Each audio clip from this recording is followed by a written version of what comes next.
አሰላሙ አለይኩም ወራህመቱላሂ ወበረካቱ። ውድና የተከበራችሁ የሱመያ ቤተሰቦች እንዴት ናችሁ? ሰላም ናችሁ? በያላችሁበት ያለ ሰላምታና እዝነት አይለያችሁ ብያለሁኝ። ዛሬ ይዤላችሁ የቀረብኩት የነቢያት ታሪክ የነቢዩላህ ሹዐይብ አለይሂ ሰላም ታሪክ ክፍል 1 ነው። አብራችሁ ቆዩ። ለሱመያቶች አዲስ ለሆናችሁ ላይክ እና ሼር ሰብስክራይብ በማድረግ እንድትቀላቀሉ ጋብዣለሁ ማለት ነው። ኢንሻአላህ ወደ ታሪካችን። መዲን በአረንጓዴ እጽዋት የተሸፈነች ለሁሉም አይነት ቡቃያ ምቹ የሆነችና ህዝቦቿም በድሎትና በከፍተኛ የኑሮ ደረጃ የሚኖሩባት ለኑሮ ምቹ የሆነች አረባዊ ሀገር ናት። ከዚህች ከተማ አጎራባች ላይ አልአይካ የምትባል በውብ ማሳዎቿ እና በአረንጓዴ ጅረቶቿም የምትታወቅም ምርጥ ከተማ አለች። ነገሩ እንዲህ ነው። ከ300,000 ዓመት በፊት ነበር ኑሮ ሁሉ በእነዚህ ሁለቱ ከተማዎች አልጋ ባልጋ ሆኗል። ዝናብ እንደ ልብ ይዘንባል። ፍራፍሬዎች እና አዝራዕትም ያለ ጊዜያቸው ዝም ብለው ያበቅላሉ። ህዝቡም በዚህ በተደላደለ ህይወት ኑሮውን በደስታ ያጣጥማል። የመዲን ከተማ የነዋሪዎቿን ቁጥር አናሳ ቢሆንም ኑሯቸው ከማንም ሚስተካከል አልነበረም።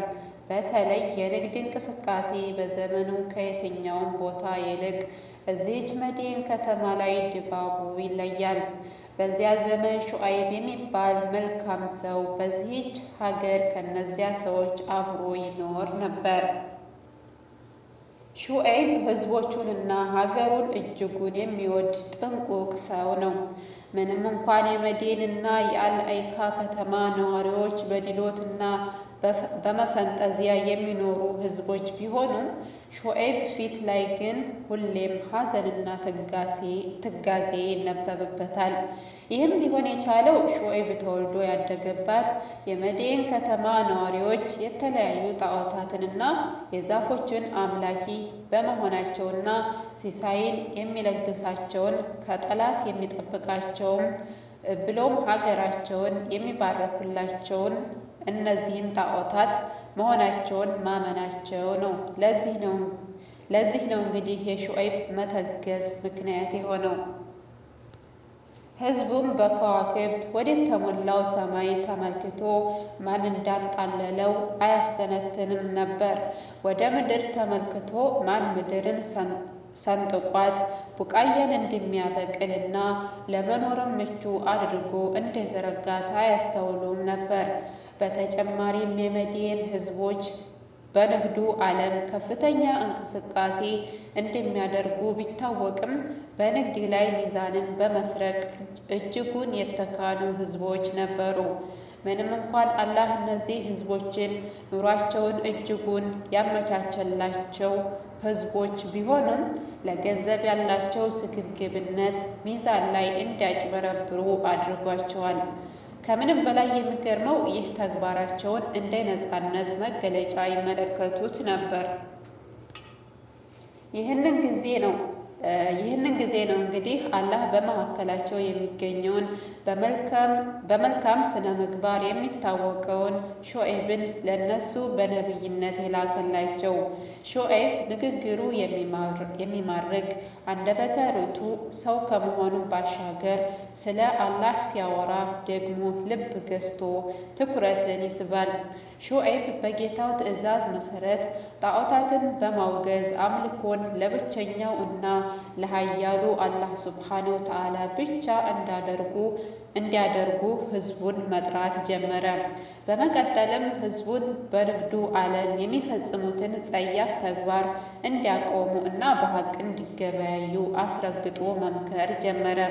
ህዝቡንም ሰብስቦ ሚዛንን የምትሰርቁ ከሆናችሁ፣ መጥፎውን በጥሩ የምትሸውዱ ከሆናችሁም፣ ገበያ ላይ ገዢን ወይንም ሻጭን የምታጭበረብሩም ከሆናችሁ ይህ የጌታችሁን መቅሰፍት ሊያወርድባችሁ ይችላልና በማለት በለዘብተኝነት ጥሪ አደረገላቸው። የሹዐይብ ንግግር እጅግ ጣፋጭ ነበር፣ ምክንያቱም ወገኖቹ የተመቻቸን ኑሮ፣ ሰላም በሰፈነባት ሀገር ሲኖሩ ማየት ስለነበር ነው። ሹዐይብ በቀደምት ሕዝቦች በኑህ እና በዓድ በሰሙድ እና በሉጥ ዓለይሂ ሰላም ሕዝቦች ላይ የደረሰው የአላህን ቁጣ ጠንቅቆ ያውቅ ነበር። ስለዚህም ሕዝቦቹን ሲመክር በሉጥ ሕዝቦች ላይ የወረደውን በላዕ መከራ አትመለከቱምን? የከተማቸው መውደም እኮ መልእክተኞቻቸውን በማመጻቸው ምክንያት ከፍተኛ መቅሰፍት ወርዶባቸው መሆኑን ያመለክታል እያለ ነበር። ይህንን ጊዜ ሕዝቡ በሁለት ተከፈለ። ከፊሉ የሹዐይብን ምክር በመቀበል የሹዐይብ ተከታይ ሲሆን፣ ቀሪው ደግሞ በእኩል ስራው መዘውተር መርጦ ሹዐይብን አስተባበለ።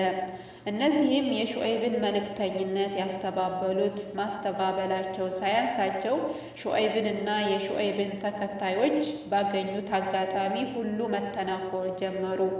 ከዚህም አልፈው ሹዐይብን አንተ የምትለንን ምንም አናውቅም፣ በዛ ላይ አንተ ደካማ ነህ፣ ጎሳዎችህ ከጎንህ ባይኖሩ እንገድልህ ነበር፣ ምንም አታቅተንም እስከ ማለት ደረሱ።